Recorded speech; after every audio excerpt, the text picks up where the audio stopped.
So guys, I'm now in the resus department. This is one of the bays, just to give you an example. Obviously there's a patient not in here at the moment. At the back there we've got defibrillator and cardiac monitor.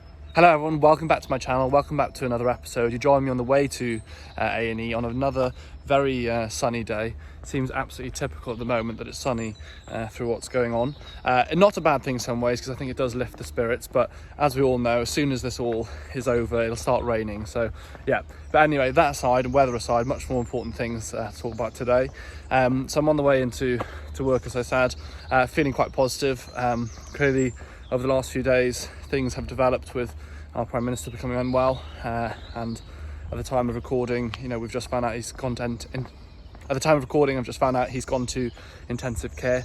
So I want to talk to you a little bit about what the kind of care that we offer in intensive care is, what that really means. Of course, I don't have any clue about his situation. I wouldn't comment on it if I did, and that wouldn't be correct for me as a doctor. But I think it is important for people to understand. People are worried, they want to know what happens during intensive care, because there's a lot of misinformation out there. So we'll cover that today, as well as a further insight into what's going on in A&E. Hey guys, so I'm going to speak quite loud, otherwise you won't be able to hear me with this mask on. So I've just started the shift now. I'm actually by the resus part of the department here. So that is one of the red zones where we see patients who are at risk of having coronavirus, or we believe have coronavirus. And outside is where the ambulance is. This is where the ambulances come through with blue lights, who are very unwell, and they go into resus. We also go out and see in the ambulances the patient very briefly, pop our heads in to see whether we think the patient has potential coronavirus or not. If they have potential coronavirus or confirmed coronavirus, they go into the red area, so either resus or majors, depending on how sick they are. If they don't have symptoms of coronavirus and they're in for an unrelated reason, we send them to the green area. So I've just seen a patient outside, I've triaged them, had a look at them outside, heard the story from the paramedics, and made a decision based on where the patient needs to go. So, so far, seen quite a few patients in resus.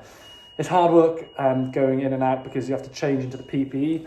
This is our PPE room, so we go in there, change into our PPE equipment, and we go into resus, which is rather warm, shall we say. So 3 or 4 hours in there, and you do feel quite dehydrated. As you can see, we have good quality masks and stuff here, plenty of PPE. These ones can be worn for a long period of time. You don't need to throw them away straight away, which is why I've got it on. I've worn it earlier on, I've been using it for several hours, and that's absolutely fine. Some of the other masks need to be thrown away sooner. So I'm going to go back into the red majors now to see more patients. I've got an elderly lady that needs to be seen. So I've just walked through now, we're into part of the department where we've got reception here at the front, and the green part. So we've actually turned our paediatric department into green resus. So if a patient's not got coronavirus symptoms and well for another reason, we can put them in the resus part if they're sick enough. And then through here we have red majors where I can go back into now to see more patients. So I'll catch up with you guys earlier. I just wanted to show you a little bit how we're kind of dividing patients into red and green. See you in a bit. So guys, I'm now in the resus department. This is one of the bays, just to give you an example. Obviously there's a patient not in here at the moment. At the back there we've got defibrillator and cardiac monitors here. We can look at oxygen saturations, etc. We can link up to the oxygen there. And then around the room we've got the ability to have all the equipment we need here, gowns and things. And this is quite a large space. Obviously it won't show that on the camera, but it's a space that we can obviously utilise with all the teams that are here to care for the patient. So I just want to give you an idea of what resus really looks like. There's multiple bays like this, and we've got a nurse's desk there. We can keep an eye on all the patients as well. So yeah, just a quick insight. So guys, excuse the bad hair. I haven't cut it for a long time, and also clearly there's more important things. I've been wearing this hair net, which looks very nice, and so apologies for that.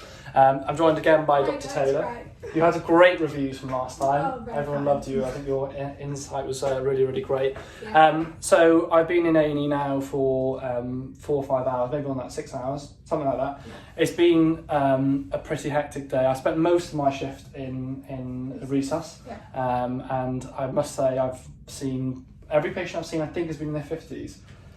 So far, I know it's a slight skew in the population, but I'd like 50s. not been a good day for that. I mean, seeing people who are generally younger, really unwell, is really upsetting. I must say, some of those patients had underlying health issues. Yeah. One of the patients didn't, which is always difficult. I think that's what we're finding.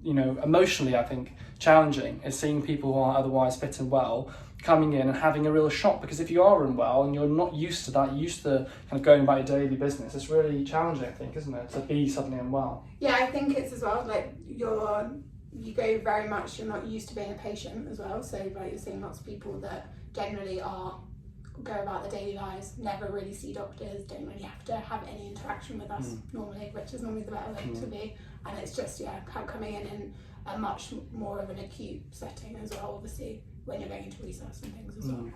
And how do you find, like, from your experience, how are people kind of reacting or coming in? Like, is it kind of, how do people react to being unwell, I guess?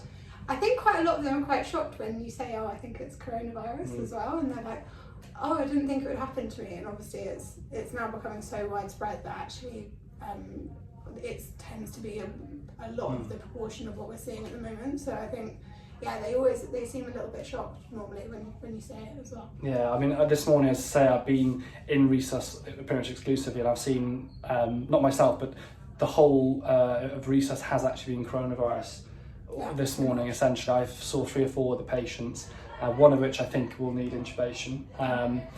But the rest of the patients there are all in with the same thing, and I think that I've seen a lot of people saying, are we at the peak yet? Are we over the peak? I actually think we're still getting busier. That's my experience. I feel like we're still definitely getting busier. It's definitely picking up and we're seeing lots of more patients with it, but I still don't think we're quite at the peak. Something that a lot of the viewers have said about it, I don't know if you could explain for us, is that a lot of hospitals are saying they're not busy, but are getting, and then the staff saying actually are busy. And in this department, I think in some areas we are less busy, in other areas we are more. Why is that the case? What do you think of that? I think part of it is that obviously we've cancelled a lot of the elective things that are going on, so I think probably surgeons are a bit less busy than they would be normally. Obviously there are still some of those sort of pathologies coming in, even though there is more obviously coronavirus, people don't get better otherwise. And then A&E definitely feels like busy with different sort of patients. Obviously a lot of the patients that would usually come to A&E are trying to get sent to like GP or other avenues, because we don't want to expose everyone to the virus, really. Do you think we're storing up problems? Do you think there's an element of that we've got people sat at home that are unwell that maybe are not coming in for fear of coronavirus and therefore getting sicker? Is that? I think a lot of the people that we're seeing are probably sicker than they would be normally, just because they haven't had that earlier access of care, which I think that's one of the main things, is that if you do feel really unwell, it's not just to avoid doctors and hospitals completely, because if you're sick, we're here all the time. So we are able to try and get you into areas that aren't so high risk of being exposed to the virus, basically. I think that's brilliantly put. I would reiterate that point. If you are unwell, we are still here. Come and see us. We have divided the department into 2, haven't we? To green and red. So green being cases we're suspecting isn't related to coronavirus. Red is suspected or possible coronavirus. That's right, isn't it? Yeah, exactly. Yeah. Actually, so if you are unwell, still come and see us. Now, I think the other thing I think we should touch upon, there's been a lot of worry in the community around what's happened with Boris Johnson. Of course, we know nothing about the case. We wouldn't comment on the case if we did. No. But I think we should address the issue. What would you say to people who are really worried about what they've seen in the news about Boris being unwell? And our thoughts are with him, by the way, absolutely. Yeah, definitely. I think it's very difficult because every patient tends to be very different as to how they're actually responding to the virus, and also we're seeing lots of negative press. Obviously there have been quite a lot of deaths, which are really horrendous as well, and particularly some patients that have no medical problems and some that do have other medical problems. But because we don't know everything about the virus, I think it's very difficult to say which way it's going to go either way. Yeah. I think we are seeing a lot more. I think, and the point one of the doctors actually said earlier in the department is that maybe the premise of this being this is a disease for the elderly is maybe not 100% true, because I feel like personally, and this is just an observation, obviously we don't see the full data, we're not epidemiologists or public health specialists, but I feel like we're seeing all ages. Very unusual to see a young person under the age of 20 or unwell. I think that's fair. Yeah. But I've seen quite a few 30-year-olds unwell. I would say that when we say unwell, it doesn't mean we're talking about death. We're saying, requiring our, just oxygen. Requiring oxygen. The main reason that people are coming in now is that they need help with their oxygen levels, which obviously they can't do that at home. as in it's just not possible to set that up at home. So there's quite a mix of demographic. I had to actually put the phone down for a second because my arm was shaking, so sorry about that. Clearly need to do a bit more of the old shoulders. Yeah. So with Boris Johnson going to intensive care, I know a lot of you are asking questions around that. Dr. Taylor's worked on intensive care previously. Can you give us a bit of an insight as to what actually happens there and, you know, what's likely to be the case for someone like Boris going there? So for intensive care, you have one-to-one monitoring, which is it can be a much higher level of care than we can sometimes provide in the ward. You can also have things like invasive monitoring and give different drugs and medications and things, and obviously help with ventilatory support as well. It's not very clear as to exactly what he's actually requiring, and I know that some intensive cares are try and take the patients earlier to try and get them back out earlier, so it's very difficult to say either way as to it's not sort of a one package fits all, and it will be dependent on the next, I guess, 24-48 hours how he goes with it, I guess. Yeah, and one thing we'll say is obviously that you know, patients, they go to intensive care, they are needing the patients who need to have a higher level of observation and potentially input, between having masks blowing air down the lungs to even having intubation, but we don't know for sure, and of course we wouldn't comment on his case, as I said, if we knew. The other thing I'd like to say as well is that I know there's been a lot of talk about our hospitals refusing intensive care beds to patients. You know, what's the kind of decision process around that? I think it's really important to say that we've always assessed patients, haven't we, for suitability for intensive care. That's not about does this person deserve it, does this you know, we don't make decisions based on any of that stuff. It's about whether it's in the best interest for the patient, because for some patients actually taking them to intensive care, putting tubes, giving them all these drugs is actually going to prolong potentially suffering, isn't it? So it has to be a big balance about, is this actually in their interest, or are we trying to do more than we should? Yeah, and I agree. I don't think actually our way of deciding that has particularly changed, and as in we've always done that. That's just how and the consultants and everyone will make decisions regarding the suitability, and it's mainly to see which patients are going to benefit from having sort of that very invasive monitoring and support, as to which some may not. I think an important point to make is sometimes it's the patient that says, actually, I don't want you know, I don't want that. You know, I'm 90 years old, I've lived a good life, and this is nothing about age, I'm just giving an example. A 90-year-old who, you know, has lots of underlying illnesses, I've had a good life, I don't want to be, you know, have tubes put in my throat and all these things, and we respect patient wishes as well, so it's a decision made between the patient, the family, and multiple hospital teams. You know, it's the intensive care department, the A&E department, even the medical team as well. So hopefully that's a useful insight into what's going on at the moment.